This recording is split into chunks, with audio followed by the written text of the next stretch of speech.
Apa sih titik life changing lu dalam hal investasi non uang? Kan ada banyak, bisa ilmu, bisa koneksi, bisa apa. Dan boleh ceritain nggak spesifik momennya apa, kayak turnaround momen lu dalam kehidupan lah, dimana lu ngerasa kayak anjing ternyata gue boleh juga ya gitu. Kalau Jejo banyak ya kayaknya ya guys ya gitu, tapi ya boleh mungkin start dari James dulu, gimana menurut lo? Tes boleh. Thank you Jov. Pertama thank you for UI untuk mengundang kita juga. I think untuk these questions itu kalau pengalaman gue sih dari investasi koneksi bro. Koneksi. Jadi memang dari dulu tuh there's no privilege on my side. So dari kuliah tuh gue udah datang ke seminar, udah datang ke event-event, private event. Dari sana making connections. Jadi dari sana tuh baru berasa di pengalaman gua tuh lulus waktu itu teknik industri. Habis itu mikir, oh kerja harus sesuai profesi. Teknik industri juga nggak boleh yang lain. Karena mikirnya sayang udah belajar 4 tahun, masa ilmu nggak pakai. Kerja di Kalbe waktu itu, kirim-kirim hidrokoko ke Alfamart, Indomaret selama 1,5 tahun waktu itu. Nah, itu baru kenal yang namanya kripto, dunia blockchain, Web3. Waktu itu entry point-nya tuh dari NFT ya, dari gambar-gambar. Ada yang tahu NFT nggak? Ada yang pernah investasi NFT nggak di sini? Non-fungible token. Ada yang pernah investasi NFT nggak? Oh, cuma satu ya. Kasihan deh lu, pasti rugi lu. Jangan ngaku kalau NFT. NFT itu di sini haram. Kecuali lu Jeffrey Joe ya. Kecuali lu Jeffrey Joe. Jangan pernah ngaku invest NFT. Jadi pas masuk NFT itu bikin komunitas, terus aktif banget kan di komunitas. Tiba-tiba kontak network lama yang lagi kerja di venture capital. Ya kan, tiba-tiba finance kontak. Kita mau belajar Web3, blockchain, tapi kita nggak ngerti. Mau join nggak? Nah itu dari sana baru berasa, oh ternyata investasi koneksi yang dulu manifesting berhasil gitu ya, dapat gitu ya, manifest di waktu yang tepat. Jadi dari sana berubah ke venture capital, ke dunia finance yang dulu dari teknik industri nggak pernah belajar finance sama sekali, cuma belajar hitungan dikit gitu ya, tiba-tiba ke venture capital, belajar valuasi, how to invest, talk with founders, belajar how to do diligence and whatnot, belajar semua industri, berada di helicopter view, ngelihat semua industri, belajar masing-masing industri, learning curve-nya kebentuk, dan itu something yang gila banget. Dari investasi koneksi aja, it can be a life changing industry for my side.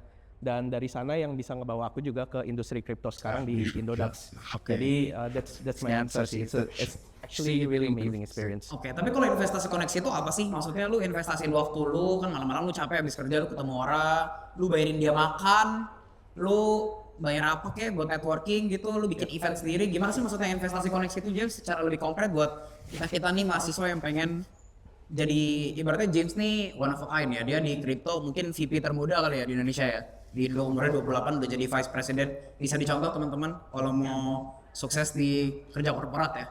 Menurut lo apa, James? Jadi benar sih, kata kuncinya tuh momentum gitu ya. Jadi find the right moment. Dari sana, jadi contoh misalkan ada petinggi mana gitu ya, lagi ada di event khusus, bakal ada di event next week gitu ya.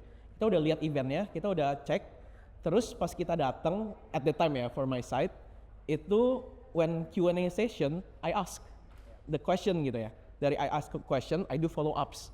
Jadi after dia udah kelar panel, dia ke belakang, gue datengin gimana caranya biar bisa dapat kontaknya. Investasi keberanian juga berarti ya. Investasi keberanian. And it's not easy for everyone thinking that, oh ini harusnya dilakuin sama extrovert gitu ya. Sedangkan gue introvert. Actually dulu gue introvert gitu. Gue nggak suka ketemu orang. But like this kind of thing that really a fundamental skill set that you need to have. Karena making connections itu ngebuka opportunity tuh jauh banget. It bring your ceiling to unlimited, right? So like itu menurut gue yang find the right momentumnya itu you have to know sih. Dan you don't want to hard sell, right? You want to soft selling, introduce you, be humble, kasih tahu lu di sini tuh mau belajar. Lu di sini bukan mau dapat sesuatu dari lu, but like I need to give something for you as well gitu. Jadi usually dulu pas udah mulai advance, pas gue ketemu making connections itu, gue tuh selalu tanya, lu tuh ada kebutuhan apa? How can I help? How can I help you, your business in a way? Dan dari sana ya building a really good relationship. Ya jadi gitu ya. Jadi kalau mau networking, pertanyaan pertama ditanya tuh gimana cara gue bisa bantu ya. Jangan datang-datang, bang, gue mau lu jadiin lu mentor gue dong bang, tau gak lo? Anak-anak muda yang datengin lu, bang, gue mau jadi mentor lu dong bang. Emang kan mentor tuh jabatan, gelar apaan gitu kan. Jadi harus ada value dulu ya guys ya. Oke, tepuk tangan lu dong buat James, tepuk tangan lu dong buat James. Oke, sekarang kita ke Abang Jejo ya. Abang Jejo, apa Jo life changing moment di investasi selain uang? James pernah kasih gua apa ya? Mike Moti. Tes. Ya, James belum kasih gua apa-apa guys. Jadi tes. Oh, Ya udah. tes. Hi everyone, my name is Jeffrey Joe.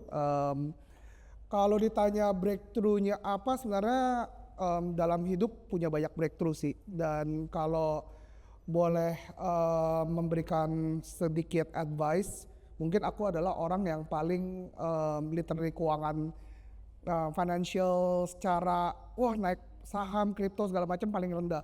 Karena aku based on insting banget jadi orang. Bukan berjudi, tapi ketika aku mau invest sesuatu, pasti ada dua karakter yang aku pasti lihat. Pertama adalah human, orangnya sendiri, sama kedua adalah nama baik. Nah itu adalah dua hal yang selalu gue pertahanin. Ketika gue mau invest dalam satu hal, sesuatu, pasti itu lagi. Pertama orangnya dulu, dan kedua adalah nama baik. Jadi diingat-ingat lagi ya, orangnya dulu dan nama baik. Kalau ditanya yang berhasil breakthrough, mungkin bisa dibilang kalau di kripto mungkin gue NFT kali ya, lumayan dapetnya. Bisa buat pensiun. Tapi di situ aku pernah memikir waktu gua Karafuru, I think I was like 31, 32 umur segitu. Tapi kalau pensiun di situ kayaknya nggak enak juga ya. Nggak seru lah hidup, masa endgame gitu. Jadi pengen ngelanjutin sesuatu. Mungkin kalau the latest gua punya yang berhasil besar, ini menurut gue yang bisa jadi pelajaran adalah ketika gue invest di Beyond. Siapa yang tahu Beyond di sini? Beyond Combat Show. Angkat tangan dong. Angkat tangan. Kalau tahu gue masukin keringnya nih besok. Jujur waktu itu mungkin kita bisa ngelihat kenapa kalau ditanya prosesnya sih bagaimana caranya gue bisa melihat Beyond itu bisa jadi something yang bisa besar gitu. Pasti kalian juga menanyakan. Dulu saingan gue udah jelas di Beyond itu ada HSS. Ada yang tahu HSS juga dong berarti kan? Holy Wing Sport, di mana pasti financial capable-nya mereka lebih tinggi, mereka punya resource yang lebih kuat. Kenapa gue mau ngebetting sama Charles itu waktu itu masih menjadi seorang komedian nomor 1 di TikTok, that's it. Kayak gitu dia minta budget ke gue, dia bilang kok gue bisa bikin sebuah event yang ngalahin, dia nggak ngeliat HSS lah, tapi dia kepengen mau jadi the next Logan Paul. Jadi biasanya gue ngeliat dulu karakter orangnya kayak gimana. Ketika orang ini selalu konsisten, waktu itu jawaban gue cuma satu. Gue akan invest lu ketika waktu itu badan dia belum six pack.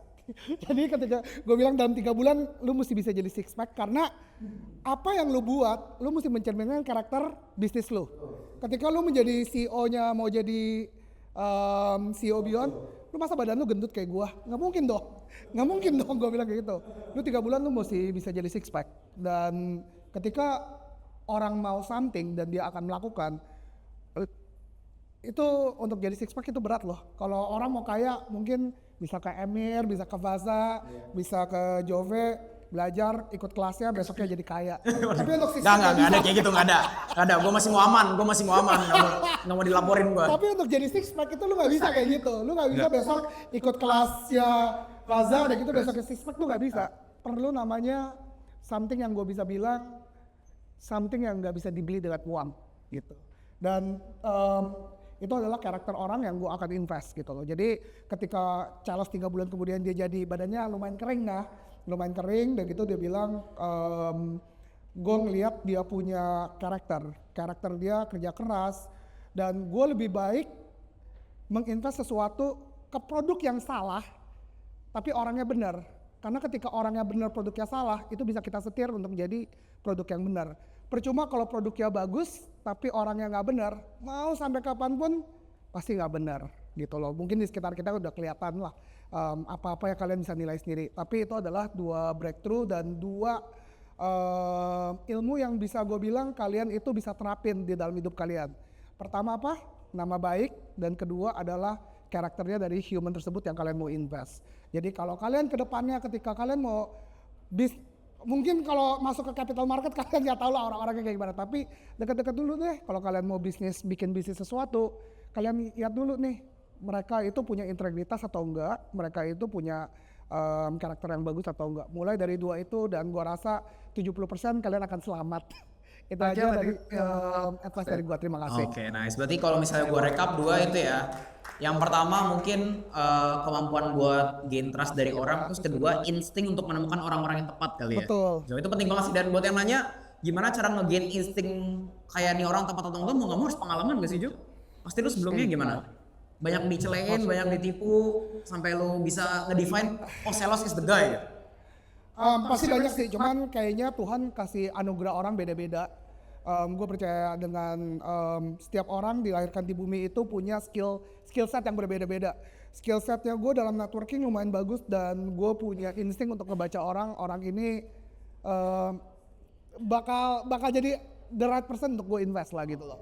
Jadi dari beberapa, kalau lu tanya apakah gue pernah ditipu, pernah juga, pernah apa. Cuman kalau lu ditanyain apakah itu salahnya orang tersebut, gue nggak menyalahkan orang tersebut. Yang gue salahin adalah gue sendiri yang tidak melakukan due diligence dengan baik. Nice, oke. Tepuk tangan sekali lagi untuk Jeffrey Joe. Oke, kita lanjut dulu ke Emir ya. Emir, gimana Mir? Apa sih Mir? Life changing moment lu yang non uang ya gitu ya? Puasa. Apa nih konten tadi ya? Baru kita bikin konten tadi puasa ya. Puasa. Nyala nggak ya mic-nya? Nyalakan ya? Nyala. Oke. Kalau dari gua sendiri ya, sebelumnya thank you dulu nih teman-teman udah datang semuanya, udah meluangkan waktu di sore hari ini ya untuk mendengarkan ocehan-ocehan kita ini semua gitu kan. Dan kalau menurut gua investasi dari diri gua sendiri yang paling penting selama mungkin 5 atau 10 tahun terakhir itu adalah menginvestasikan waktu gua. Karena kita semua itu kan punya waktu yang sama ya, satu hari itu cuma ada 24 jam gitu kan. Nah, menginvestasikan waktu itu sangat-sangat penting karena waktu ini adalah aset kita yang menurut gua itu paling mahal. Kita semua punya waktu di dunia ini tuh finite, artinya cuman segitu-segitu aja. Kita nggak tahu maksudnya kita bakal meninggal kapan gitu kan. Cuma kita itu punya waktu yang limited di dunia ini. Jadi itu adalah aset yang harus paling kita gunakan sebaik mungkin gitu. Jadi kalau untuk dari gue sendiri, waktu gue lulus kuliah, waktu itu gue belum tahu sebenarnya mau ngapain. Tapi alhamdulillah ternyata setelah gue nyemplung ke dunia financial market, ternyata gue menemukan passion gue adalah trading gitu. Ketika gue udah menemukan passion gue decide untuk menginvestasikan waktu gue berjam-jam setiap harinya untuk belajar mengenai capital market, mulai itu dari cara analisanya, dari makroekonomi, dari konglomerat siapa aja yang ada di Indonesia, sebagai macam gitu ya. Dan dengan kita menginvestasikan waktu kita, itu kan kalau kita invest, misal kalau duit ya, kalau kita kita invest duit, dapetnya duit juga gitu kan. Kalau waktu, kita menginvestasikan waktu, returnnya adalah apa? Menurut gua return dari investasi waktu itu adalah yang pertama skill, dan yang kedua itu jam terbang. Dan kedua ini tuh nggak bisa dibeli dengan uang. Kita ini harus benar-benar menggunakan proses yang sangat-sangat mateng gitu ya, agar kita bisa mendapatkan skill dan juga jam terbang yang baik, dan kedepannya baru nanti akan bisa kita panen hasilnya gitu. Jadi dengan investasi waktu ini sama aja kayak saham sebenarnya. Kalau kita mainnya invest gitu kan, kita mulai misalnya dari start 1 juta, 1 juta, 1 juta, 1 juta gitu. Tapi dengan return mungkin yang gak amazing banget, mungkin setahun 5% gitu kan. Tapi kan kalau misalnya kita mulai dari usia muda kayak teman-teman semua sekarang kayaknya masih umur kayak 20-an gitulah ya mungkin ya. Mungkin masih seumuran gue juga gitu, gue umur 25. Kalau kita pakai analogi investasi di saham, dengan kita mulai dengan modal yang kecil, dengan waktu yang berjalan misalnya 20-30 tahun, yang tadinya mungkin kita cuma sisihin 1 juta per bulan, bisa aja nanti dalam 20-30 tahun kemudian tiba-tiba udah jadi miliaran gitu kan. Itu kenapa bisa kayak gitu? Karena compounding. It's the power of compounding. Sama seperti waktu. Kalau misalnya kita mulai investasi waktu sejak dini semudah mungkin, skill dan jam terbang kita itu juga akan compounding ke depannya gitu. Jadi yang paling penting adalah kita sekarang start as early as possible, dan kita harus tentuin dulu dalam bidang apa kita akan menginvestasikan waktu kita. Karena gue juga udah pernah baca di salah satu buku, gue sedikit lupa ya nama bukunya apa. Namun di buku ini dijelaskan bahwa orang-orang yang sukses, yang memiliki kemampuan yang luar biasa di bidang mereka masing-masing itu biasanya baru mencapai level dewa gitu ya, level yang luar biasa hebat ketika mereka udah menuangkan 10.000 jam di bidang tersebut gitu. Jadi 10.000 jam itu tuh berapa tahun ya? Gue males juga sih ngitungnya ya, jadi gak usah dihitung nih. Jadi intinya adalah start as early as possible, dengan teman-teman semua mungkin yang sekarang lagi di tahap kuliah gitu ya. Sekarang adalah waktu yang sangat tepat untuk kita mencari sebenarnya tuh kita mau apa sih di hidup gitu loh. Interest kita tuh di mana sih? Apakah interest kita itu untuk marketing misalnya, atau kita punya bakat di personal branding, atau kita punya skill analisa yang luar biasa makanya kita mau ke capital market gitu kan. Ini adalah waktu dimana kita harus decide kita itu arahnya akan kemana, dan tekuninlah bidang tersebut sampai skill dan juga waktu itu bisa compounding, dan baru bisa dilihat setelah 10-20 tahun kemudian. Dan turning point-nya itu kamu gak akan tahu sebenarnya persisnya kapan. Turning point-nya itu akan ketahuan tiba-tiba dia akan nongol aja gitu. Sama seperti personal experience aku pun juga begitu ya. Aku cuman fokus belajar aja setiap hari, memperdalam ilmu. Tiba-tiba dalam satu hari secara gak sadar ternyata tuh gue udah mateng loh skillnya. Dan ternyata ketika gue menyadari ini gitu ya, ini dengan catatan harus dijaga juga egonya.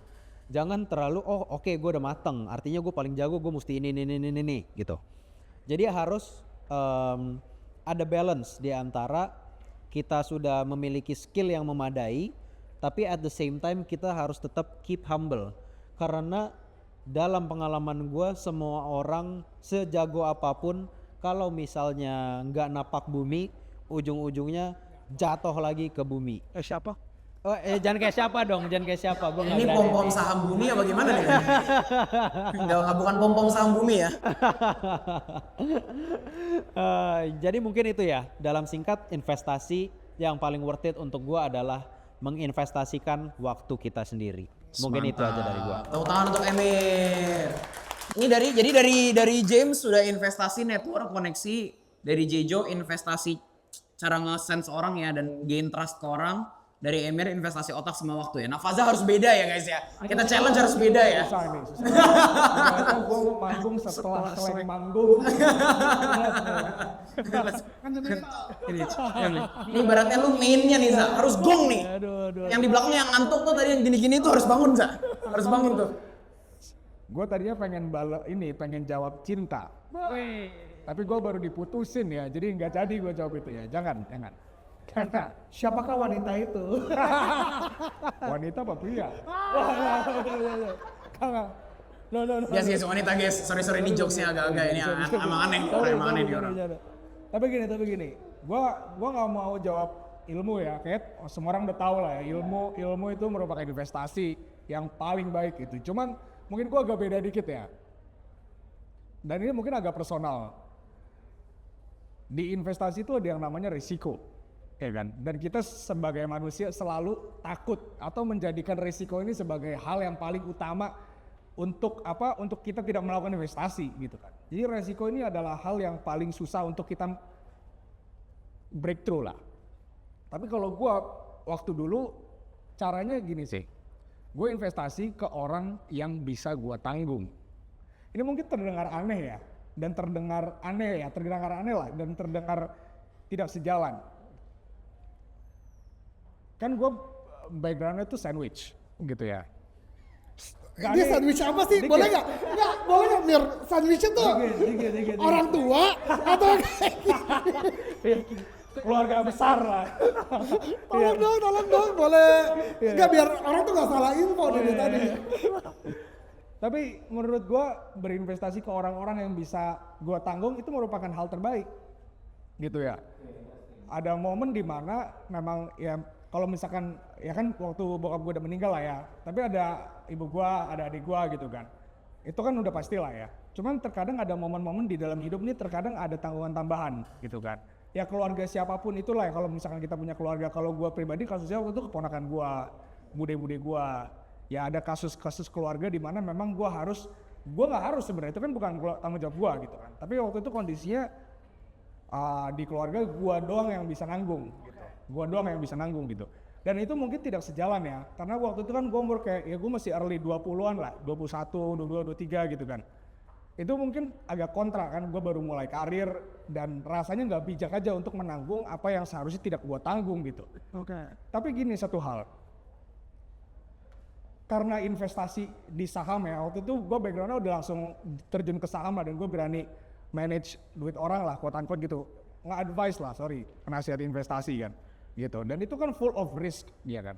Karena di situ gue, yang waktu itu gue menanggung sama Ade itu udah cukup butuh resiko lah. Kalau nggak ngambil resiko mereka nggak makan, gitu. Nah resiko ini gimana cara ngilanginnya?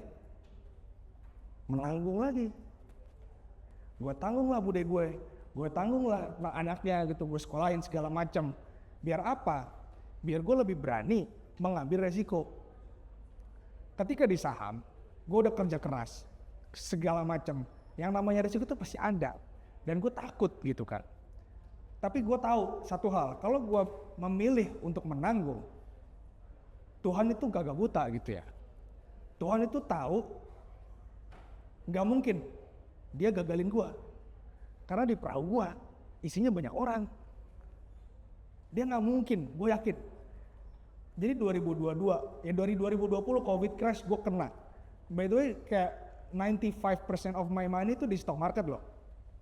Gue gak punya aset lain.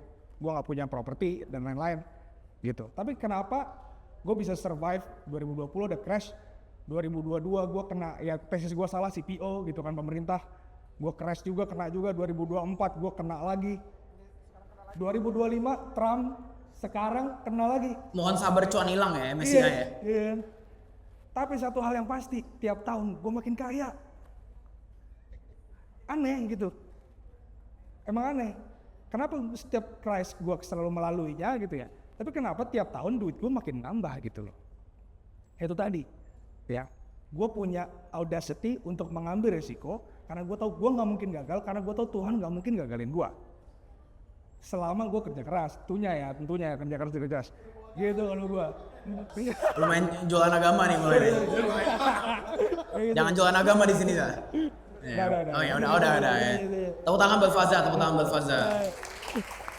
Mungkin kalau gue boleh menambahkan sedikit ya guys ya. Menurut gue satu hal yang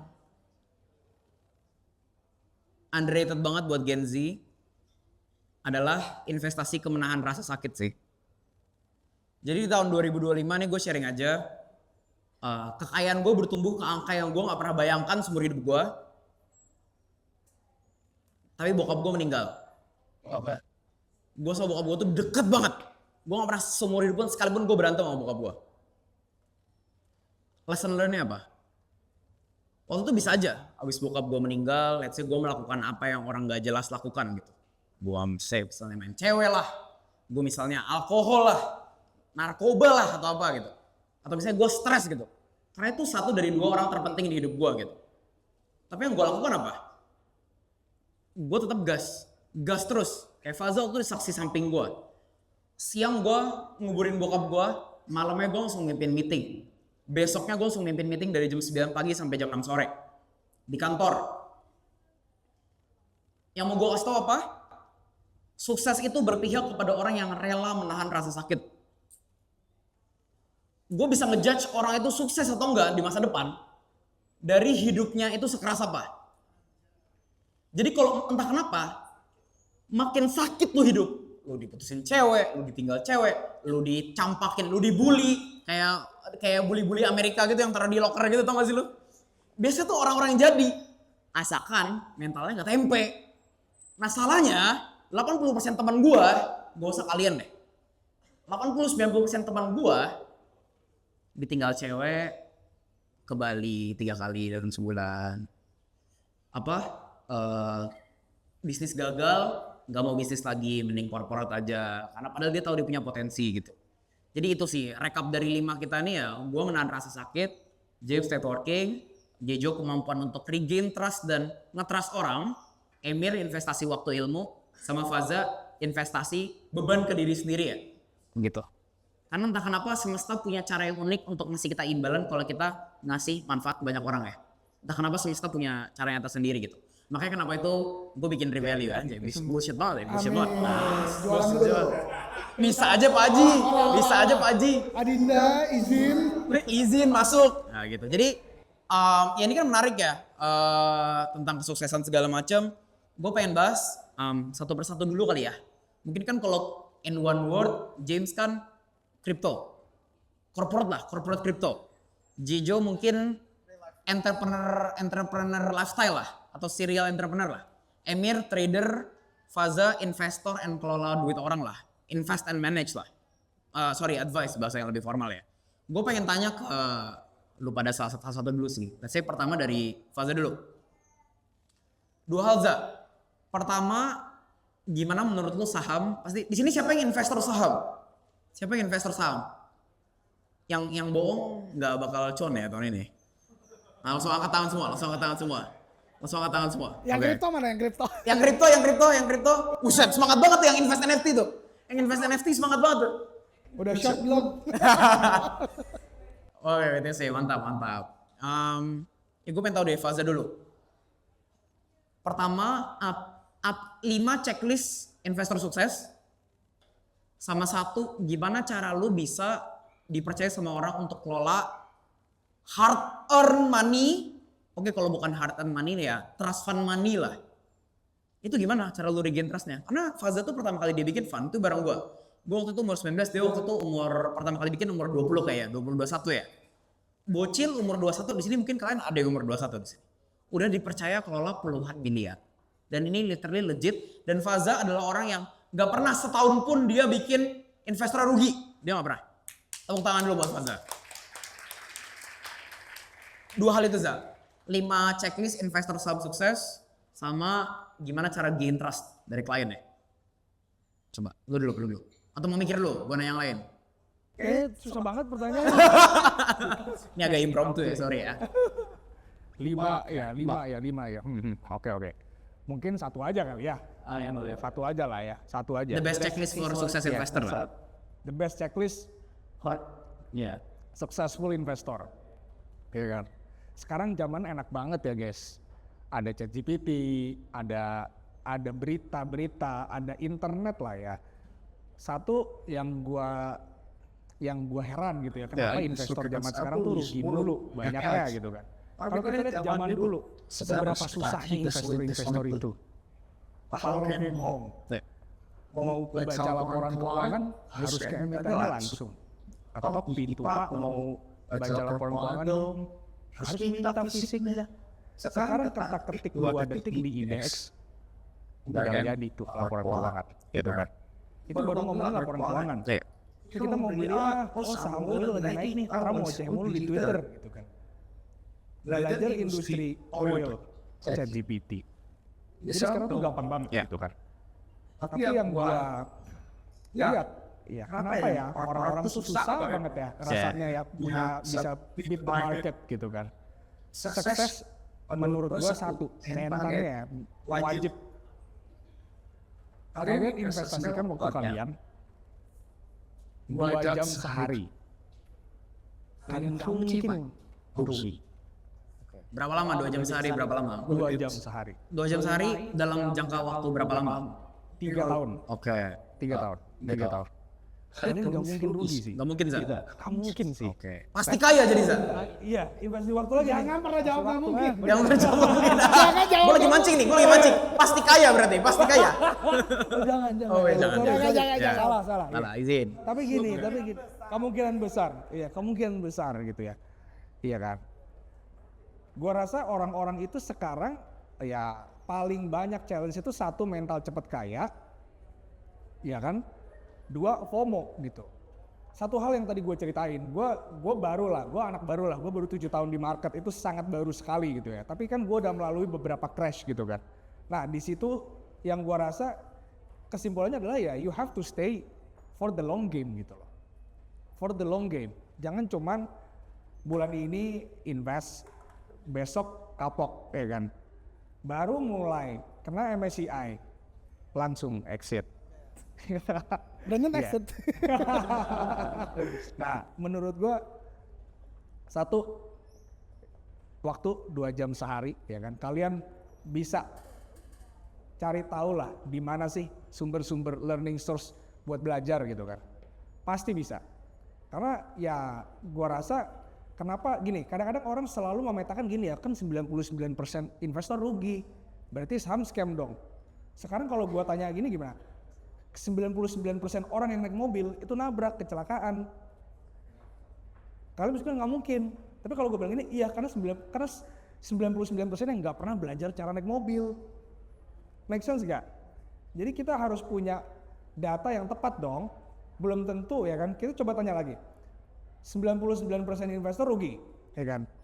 Tapi berapa persen orang yang meluangkan waktunya 2 jam sehari dan rugi untuk belajar saham dan rugi? Pertanyaannya menurut gua kurang lengkap di situ. Jadi waktu, gitu. Kalau bisa dikasih. Oh iya, gua waktu itu masih bocah. Tapi gua rasa satu gitu ya. Walaupun gua nggak punya professional track record di market gitu ya, yang kayak gua kerja di sekuritas dan lain-lain. Gua anak Bekasi lah, gua jauh lah dari dunia finance gitu kan. Gua nggak pernah membuat otak gue berkompetisi di market itu juga nggak pernah gitu. Tapi one by one gue bisa buktiin satu, integritas gitu. Pertama kali klien gue adalah bokapnya teman gue gitu. Bokapnya teman gue. Jadi gue harus punya integritas dulu ya kan. Gue nggak pernah tuh kayak ibaratnya jadi orang yang dijauhin sama sosial gara-gara gue melakukan hal-hal yang tidak mengenakan lah gitu. Itu satu tuh, itu gue selalu gue jaga itu. Ya mungkin gue nggak tahu lah, gue nggak tahu dampaknya apa terhadap profesional hidup dunia profesional gue, tapi ternyata itu gitu loh. Kenapa lu mau percaya sama gue gitu? Yes, nama baik seperti yang tadi Bos Ijo bilang gitu kan. Yang kedua, dia tuh ngelihat grit gue sih, gitu. Dia ngelihat grit gue kan sama dia udah dari SMP lah ya. Dia selalu ngelihat kalau gue pengen suatu hal, gue selalu dapetin itu gitu. Dari mulai misalkan nih contoh singkat lah ya. Kalau di SMA gue dulu yang keren tuh yang jago berantem ya, gue sering bilangnya deh sih, ya kan. Tapi ya udahlah, gue dulu bocah biasa aja yang pengen keren juga. Jadi waktu itu gue pengen ikut lomba Muay Thai lah. Nah simply kayak begitu gue bisa menang gitu. Terus ternyata yang keren yang pinter, ya udah gue daftar ITB. Terus keterima. Mungkin dia ngelihat small wins itulah. Dan somehow itu build my track record dan dia beranilah mempercayakan uangnya pada gua. Mungkin bukan ya dia percayanya sama guanya lah gitu. Jadi mungkin kuncinya itu sih buat klien percaya bukan sama skill ya or whatever, tapi sama guanya nih, sama jiwa petarung yang gua punya gitu. Mungkin itu sih. Oke, tepuk tangan buat Faza guys. Intinya integritas dan kenekatan dan kegilaan untuk terus push ya, gitu. Oke. Mungkin sekarang gue pengen nanya ke Jejo kali ya. By the way ini waktunya singkat, mungkin lebih singkat jawabannya. 2 pertanyaan sih Jo. Yang pertama dari sisi kan ya kita nggak usah bohong lah. Jadi entrepreneur tuh susah banget. Jadi kalau ada orang yang bilang semua orang bisa jadi entrepreneur, menurut gue itu the biggest bullshit sih. Nah, 2 pertanyaan. Yang pertama, what differentiates a successful entrepreneur with a failed entrepreneur? Karena ada orang yang 7 kali bisnis gagal terus, 10 kali bisnis, sampai mati bisnis gagal terus. Itu apa yang lo lihat dan lo kenapa sukses? Dan ini Jejo nih, gue baru kenal sama Jejo tadi, tapi dari reputasinya he's one of the best generalist in town sih. Maksudnya dia di crypto bisa bikin project sukses banget. Dia juga punya knowledge di saham juga tadi, di entertainment ada, di media ada, is one of the best generalist in town lah. Jadi mungkin pertanyaan kedua adalah gimana lu bisa framework thinkingnya sih yang gue penasaran. Jadi kayak apa sih yang bikin lu sejago ini dalam cari opportunity sih? Itu kedua ya. Yang pertama what differentiates a successful and a failed. Yang kedua kenapa lu bisa sepinter ini untuk cari opportunity gitu? Gue jawab yang kedua dulu ya. Gue mau tanya dong sama kalian yang lagi dengerin sini, siapa yang kalian itu lebih pilih jadi generalis atau spesialis? Coba, gue mau tahu kalian ngerasa generalis, yang generalis angkat tangan dong. Tahu arti generalis nggak? Generalis adalah orang yang bisa adapt ke semua skill set kayaknya. Kalau spesialis ya udah kamu jagonya cuma satu, yang lainnya kamu nggak jago. Penasaran? Kalau kalian yang generalis angkat tangan bisa? Yang merasa generalis jangan malu-malu ya. Oke. Yang malu-malu tahun ini kriptonya rungkat. Oke. Coba aku tanya, kenapa Bapak namanya siapa Pak? Sorry. Nama saya Putra. Berdiri tolong. Berdiri aja nggak apa-apa. Maaf ya. Pak Putra, kenapa Bapak Putra nganggap Bapak generalis? Karena kita itu justru kalau hidup adalah dia, kita itu harus bisa membina, walaupun kita awalnya tidak bisa, ataupun bodoh gitu. Kita kan belajar dari keluarga, selain itu kita kan biar bisa gitu, setidaknya lebih baik sampai hari gua finish. Tepuk tangan buat Pak Putra, tepuk tangan. W in the chat. Big Mo dong. Yang spesialis siapa di sini? Siapa yang suka itu? Oke, berdiri dulu. Kenapa lu jadi suka banget jadi spesialis? Itu anaknya di belakang. Sorry. Kalau yang dari di Allah dari keluarga ini, harus dibakainya penalis bahwa semua cuma membantu. Berada hari kebakulah bersuara harus hari kebakulah Fokus. Terima kasih. Terima kasih. Sebenarnya jawabannya kalau dibilang tidak ada yang benar dan tidak ada yang salah. Jadi dua-duanya itu dibutuhkan di dunia ini. Kalau aku bisa jawab kenapa gue jadi generalis, kayaknya gue dari kecil punya HDAD kali ya. Jadi orangnya tuh nggak bisa suka dengan satu hal doang. Jadi gue orangnya bosenan dan segala macam, tapi sebisa mungkin apa yang gue kerjain itu searah. Jadi contohnya gue mulai dari sneakers dan gitu gue awal mulanya kerjaan gue itu gue jadi justiper actually. Gue sekolah di Amerika, gue sekolah di Seattle, dan itu gue pindah ke Washington DC. Gue bosen banget yang namanya sekolah. Jadi apa yang gue suka adalah gue itu jadi ngejustipin sneakers yang maksudnya gue bilang ada marketnya, which is sebenarnya kalau dibaca finance itu arbitrage. Harga sneakers di Amerika kenapa lebih murah dibandingin di Indo? Arbitrage kan sebenarnya barangnya sama, cuman value-nya doang kan. Nah dari sneakers itu, tapi gue nggak mau bergerak cuman sekedar maaf UI, mic-nya dibenerin. Maaf, izin. Maaf, thank you Emir. Jadi lu mesti ngelihat semua yang potensi yang kayak gue bilang. Gue rasa kalian semua anak muda di sini, kalian punya sosial media dan segala macam. Di zamannya gue, ya baru udah ada Instagram sih, cuman masih belum bisa buat ngebaca tren. Tapi apa yang bisa kalian baca tren zaman sekarang, kalian bisa ikutin dan riding the wave. Nah itu asal mulanya gue dalam bisnis sampai bisa invest ke Beyond dan ngerjain Beyond pun karena gue ngeliat apa yang sukses di luar sana udah ada benchmarknya, dan kalau gue bisa pelajarin dia punya framework, ya sebenarnya tinggal ngelakuin aja gitu loh. Jadi kalau misalnya kayak dan nggak apa-apa untuk jadi kalian kalau kalian hidup menjadi tukang kopi, karena hidup gue tukang kopi semua ya. Contoh Kick Avenue itu berdasarkan dari StockX, USS mungkin dari Hypebeast atau Complex, dan Beyond mungkin bisa dibilang kayak UFC sama Logan Paul punya bisnis kan gitu loh. Jadi gue mesti ngeliat ada benchmarknya di luar sana berhasil dan tinggal gue ikutin, dan tinggal jadi pertanyaan siapa yang jadi orang yang mau fokus ngejalanin. Gue itu selalu jadi orang mesti nyari, mungkin yang dia bilang orang yang gue itu adalah salah satu tipe orang yang nggak bisa sukses sendiri. Jadi gue butuh orang yang mau fokus ke sini, tinggal gue milihin orangnya, habis itu tinggalnya sisanya networking. Jadi mungkin itu adalah salah satu case tadi yang dimana kalau dibilang sukses, alhamdulillah, terima kasih dibilang sukses. Tapi menurut gue kayaknya pemilihan orang gue yang benar, yang mau fokus. Sisanya kerjaan yang lu nggak mau ambil, sini deh, gue yang beresin. Nah, sisanya itu aja, gue nggak apa-apa. Gue rela yang dimana yang misalnya di Beyond itu Charles yang jadi mukanya, gue yang jadi tukang sapu. Gue tukang sapu-sapunya, gue yang ngirisin IO-nya, gue cariin sponsornya, gue cari kesempatan-kesempatan yang lainnya. Biarkan Charles yang mengambil mukanya, padahal gue juga suka jadi muka kan. Tapi dimana kita tahu si Charles ini mesti jadi mukanya dan dia mau 24 hour di bidangnya ini. Dan lu mesti tahu dimana kegiatan lu, kalau orang udah jadi mukanya, kita nggak bisa jadi di dalam satu kapal, nggak bisa jadi ada dua kapten. Tahu skill set lu, tahu kelemahan lu, tahu kelebihan lu, dan ketika jalanin bisnis cari orang-orang yang berbeda skill setnya and go for it. Oke. Itu yang kedua. Yang pertama apa sih tadi Buat bilang?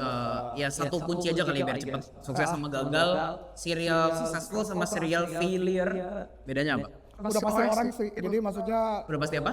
udah pasti karakternya orang. Oh, Kayak gue bilang pas tadi dia kasih lihat gue DM Twitternya dia ke gue. Bisa kasih, gue tadi belum jelas, tapi lu bisa rangkum nggak yang lu kirim ke gue tuh apa? Jadi Fasa ini sempat kirim DM Twitter ke gue umur berapa tuh Fas? 23. Yang lu kirim tuh apa sih kalau gue tahu?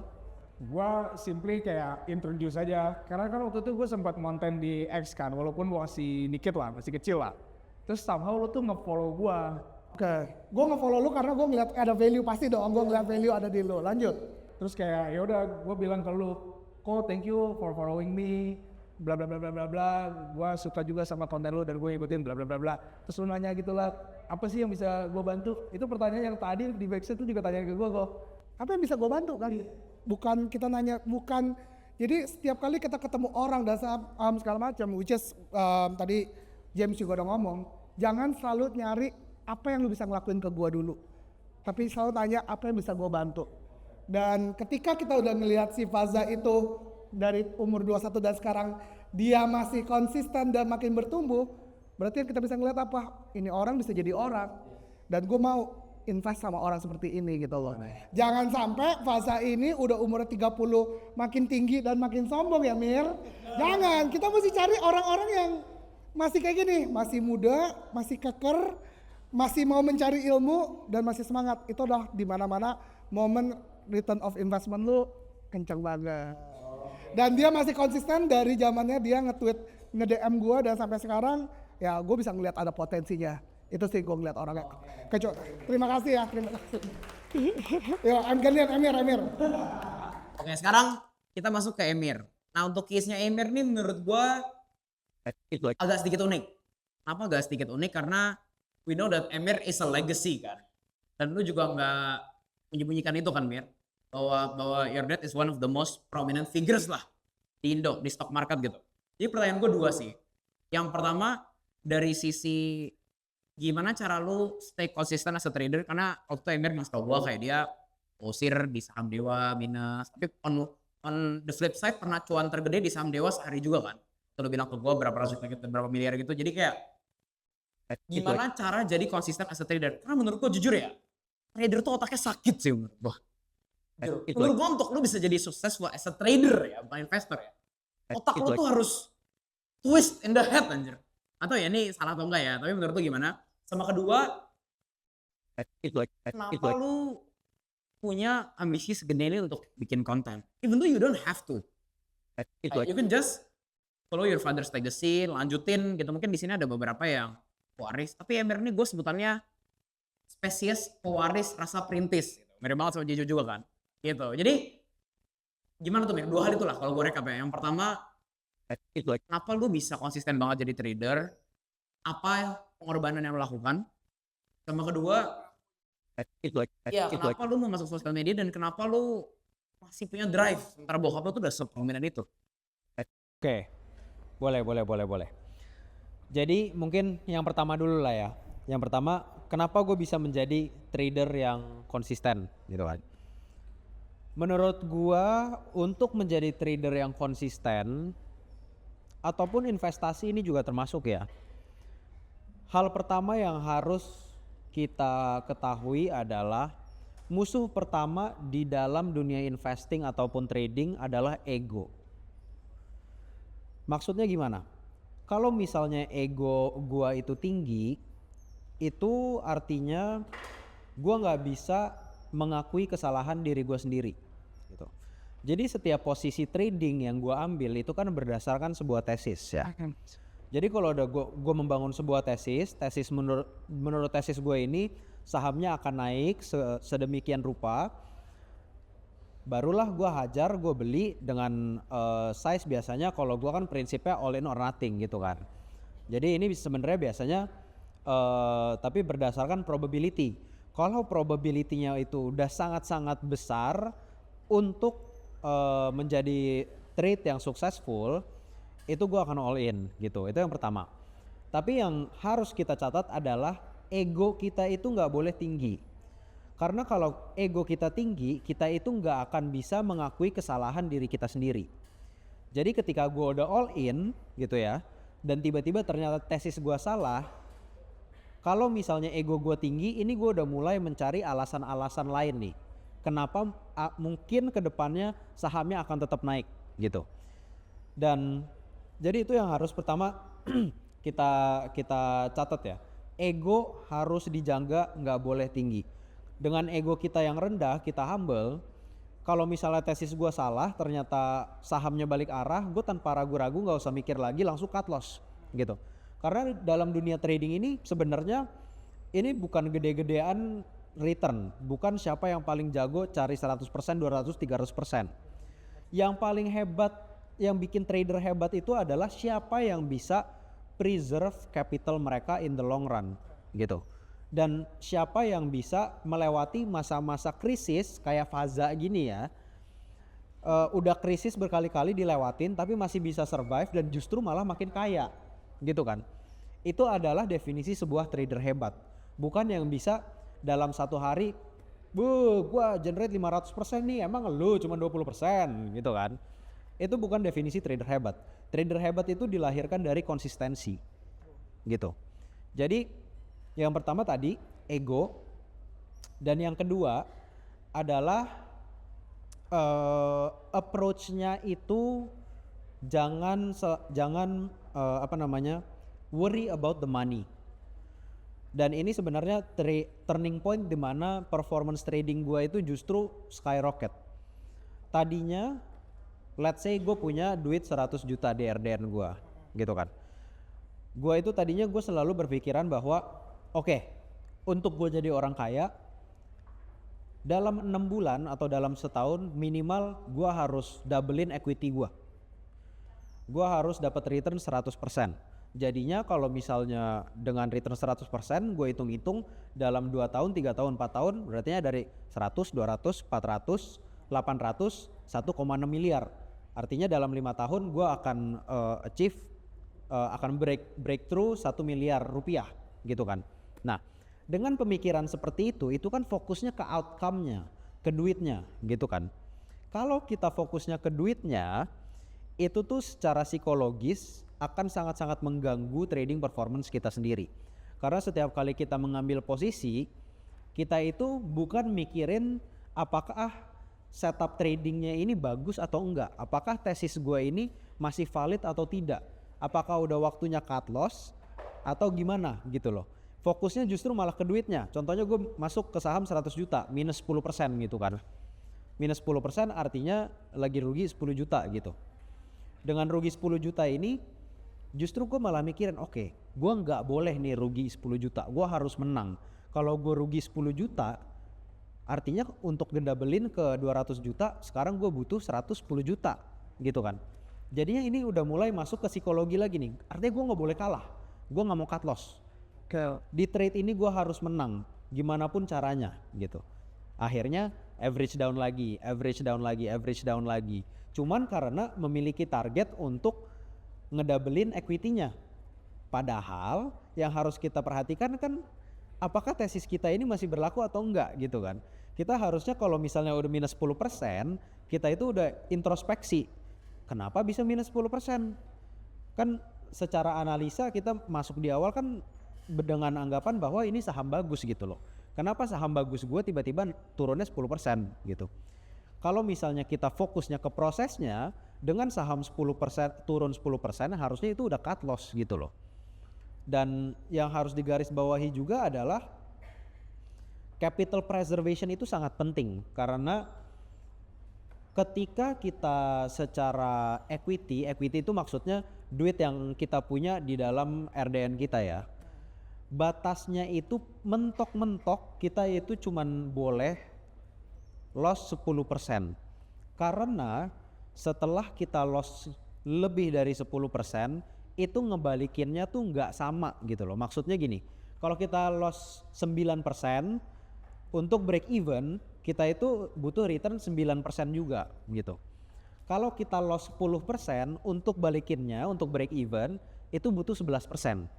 Nah, semakin besar lossnya, misalnya kita loss 50%, itu untuk break evennya harus membalikan 100% gitu kan. Jadi harus kita selalu nge-cap untuk drawdown dari equity kita itu 10% dari total dana yang kita miliki di RDN kita. Dan itu adalah cara gimana caranya kita bisa membangun portfolio yang in the long run gak akan rungkat-rungkat gitu. Jadi approach-nya selalu risk first approach. Jangan pikirin duitnya, jangan pikirin target harus cuan segini. Pikirkan seberapa banyak yang kamu willing untuk hilang, ya kan? Dan fokus ke prosesnya. Gimana caranya kamu analisa saham, tesisnya cara buatnya seperti apa, dan itu balik lagi ke yang tadi gue bilang, investasi ke waktu. Dan ketika kita investasi ke waktu, gue sarankan untuk start small dulu. Kalau gue itu mungkin case-nya sedikit berbeda karena gue datang dari keluarga yang sangat privilege, ya kan. Gue itu trading didanain oleh orang tua. Jadi dana ini gue pandang sebagai bensin gue untuk gagal gitu. Jadi gue bisa gagal 50 kali pun gue masih bisa tetap berdiri. Tapi dari setiap kegagalan ada pelajaran baru yang gue ambil dari kegagalan tersebut gitu. Jadi untuk jawaban yang nomor satunya itu ya. Tadi untuk pertanyaan keduanya apa ya? Gue udah sampai lupa nih. Di sosial media. Oh, kenapa gue mesti masuk sosial media ya? Kenapa gue nggak ngikutin bokap gue aja gitu ya? Sebenarnya jawabannya simple ya. Karena memang ambisi gue adalah untuk keluar dari bayangan bokap gue. Kalau misalnya gue pergi kemana-mana gitu kan, pasti kalau tiba-tiba ada yang nyetopin gue gitu, pasti tiba-tiba nanya, lu anaknya Yos Parengkuan ya? Gitu kan. Kalaupun misalnya gue lagi clubbing juga sama gitu, nama kakak gue namanya Egi gitu kan.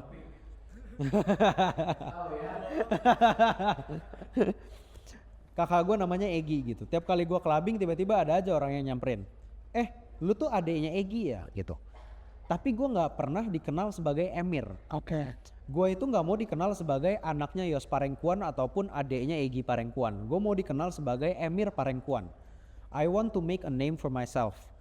Itulah drive utama gue kenapa gue keluar di sosial media, gue buat Chuck Investment Club untuk membagikan ilmu-ilmu yang gue dapatkan dari trial and error itu yang seharga ratusan bahkan miliaran rupiah gitu kan. Dan dari situ ilmu-ilmu yang gue dapatkan pengen gue tuangkan ke teman-teman semua. So you don't have to make the same mistakes. Gitu simpelnya. Mantap, tepuk tangan untuk Emir guys.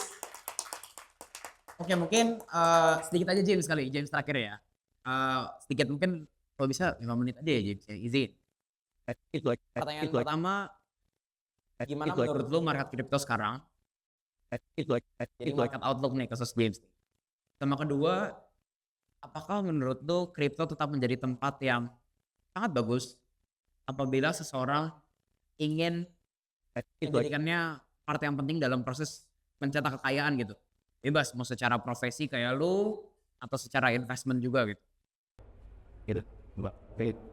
Oke, mungkin yang kedua dulu ya. Yang kedua dulu ya sebelum macro outlook. Jadi mungkin kalau dari gua secara Bitcoin sendiri itu investasi itu banyak aset gitu ya. Mungkin banyak yang masuk juga dari produk, bisa misalkan dari sneakers kayak Jejo. Masuk beli 1 juta, jual 1,5 juta, untung 50%, bisa dari produk. Alternative investment itu banyak dari contoh yang lagi lumayan diperbincangkan tuh kartu Pokemon. Contoh, kartu Pokemon invest, kok bisa 1 tahun harganya 2 kali lipat, 3 kali lipat kayak gitu. Itu tergantung entry point, saham maupun kripto sendiri, tergantung dari masing-masing orang, dari masing-masing privilege financial literacy yang mereka punya, bahwa mereka ke aset yang mana dulu. Jadi dari sana dulu entry point-nya. Dan gua yang kebetulan masuk investment itu dari kripto, memang melihatnya itu kripto sebagai satu aset yang memiliki potential upside yang sangat tinggi. Di mana kita berbicara terkait ceiling ya. Ceilingnya tuh unlimited banget. Dan cerita-cerita seperti influencer-influencer yang menjanjikan kekayaan, dapat berapa ratus M, berapa ratus triliun. Dan yang saya temukan itu memang bukan hanya cerita, memang ada yang cerita doang dan tidak benar. Tapi memang ternyata beberapa orang yang low key gitu ya, itu memang bisa gitu. It's real, it's bukan sesuatu yang khayal gitu ya. Jadi memang ini suatu hal tuh yang possible banget. Dan memang from my experience, crypto tuh yang bawa potential upside tuh salah satu yang tertinggi, in my opinion. Karena memang waktu itu ketemu beberapa orang, jadi sebelumnya juga pernah kerja di venture capital berhubungan dengan beberapa financial institutions dari sekuritas, asset management, sering ngobrol sama mereka juga. Terus dari sana dapat insights, memang dibandingkan dengan kripto, memang kripto tuh memiliki potential tuh yang sangat tinggi gitu ya, sangat tinggi.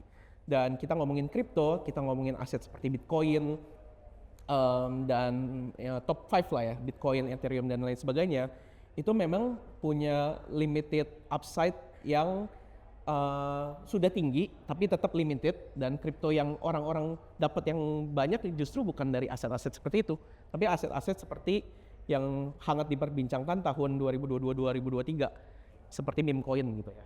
Dan fun fact, 2024 data dari OJK ini mengeluarkan aset kripto terbesar di Indonesia tahun 2024, karena 2025 ini belum keluar. Itu nomor 1 stablecoin USDT, nomor 2 Bitcoin, nomor 3 itu TP, nomor 4 itu Dogecoin, dan nomor dan nomor 5 itu Ethereum.